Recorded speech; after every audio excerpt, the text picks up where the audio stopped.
வணக்கம். இப்போ இந்த வீடியோ ப்ரெசன்டேஷனில் நம்ம எம்சிஎக்ஸ் நேச்சுரல் கேஸ் மார்க்கெட்டில் இன்றைக்கி எப்படி ட்ரேட் பண்ணலாம் அப்படின்றத பற்றி பார்க்குறதுக்கு முன்னாடி நேற்று மார்க்கெட்டில் என்ன நடந்தது, நம்ம என்ன எதிர்பார்த்தோம் அப்படின்றத பற்றி பார்க்கலாம். நீங்கள் பார்த்துட்டு இருக்கிறது நேச்சுரல் கேஸோட 7 நிமிஷம் கேண்டில்ஸ்டிக் சார்ட். இந்த கேண்டில்ஸ்டிக் தான் நேற்று மார்க்கெட்டோட ப்ரைஸ் ஓப்பனிங் 199 பக்கமாக ஓப்பன் ஆகிருக்கு நேச்சுரல் கேஸ் மார்க்கெட். நம்ம என்ன எதிர்பார்த்தோம் அப்படின்னா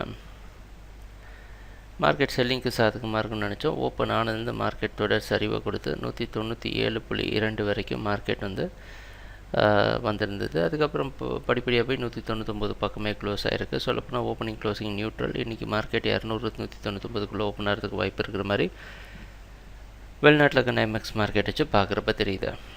ஸோ 2 நாள் நேற்று ஓப்பனிங் க்ளோசிங் நியூட்ரலில் இன்றைக்கி மார்க்கெட்டோட ஓப்பனிங் முந்தானத்து மார்க்கெட் பக்கமாக க்ளோசிங் பக்கமாக ஓப்பன் ஆகுது. இதெல்லாம் பார்த்தா ஓரளவு 199 ஏதோ ஒரு சம்பவம் நடக்கிற மாதிரி தெரியுது.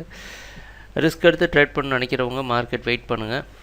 200 202 வர வரைக்கும் வெயிட் பண்ணி அது பக்கமாக செல் பண்ணிங்க அப்படின்னா 203.5 ஸ்டாப் லாஸ் வச்சு ட்ரேட் பண்ணலாம். இன்னும் கொஞ்சம் வெயிட் பண்ணி இன்னும் செல் பண்ணிங்கன்னா 203 202 பக்கமாக பண்ணிங்கன்னா 204.5 ஸ்டாப் லாஸ் வச்சு மார்க்கெட் டெஸ்ட் பண்ணி பார்க்கலாம். இந்த ஜோனில் எப்படி ப்ரைஸ் ரியாக்ட் ஆகுது அப்படின்றத பொறுத்து நம்ம வேறு முடிவு எடுக்கலாம். கன்சர்வேட்டிவ் ட்ரேடர் ரொம்ப பாதுகாப்பாக ட்ரேட் பண்ண நினைக்கிறவங்க ட்ரேடிங்கை விட்டு வெளியே இருக்கிறது நல்லது. ட்ரேடிங் நடக்கிறப்ப பார்ப்போம் என்னென்ன மாற்றங்கள் வருதுன்னு. எங்கள் வீடியோ ப்ரெசன்டேஷனை தொடர்ந்து பார்த்துட்டு வந்ததுக்கு மிக்க நன்றி, மகிழ்ச்சி, வணக்கம்.